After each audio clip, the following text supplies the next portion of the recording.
ஒரு பெரிய இடத்தை அண்ணாமலை பெற முடியாமல் போவதற்கு தடையாக இவர் இருக்கிறார் என்பதற்காகத்தான் இந்த வழக்குகள் பின்னாடி இருந்து கொண்டு இவர்கள் தான் இயக்கினார்கள் என்று சொல்லக்கூடிய குற்றச்சாட்டு இருக்கிறது.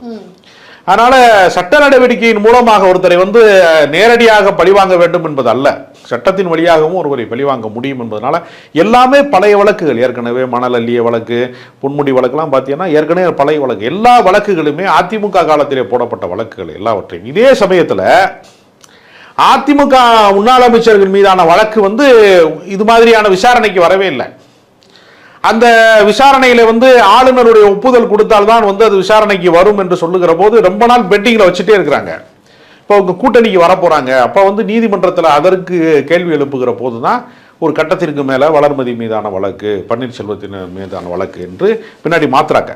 அப்ப இந்த வழக்கினுடைய போக்கு என்னவாக இருக்கிறது என்றால், நீதிமன்ற நடவடிக்கையாக இருக்கிற போதும் அதற்குள்ளேயும் ஒரு உள்நோக்கம் கற்பிக்கக்கூடிய அளவிற்கு வழக்கினுடைய போக்கு முன்பின்னாக இருக்கு.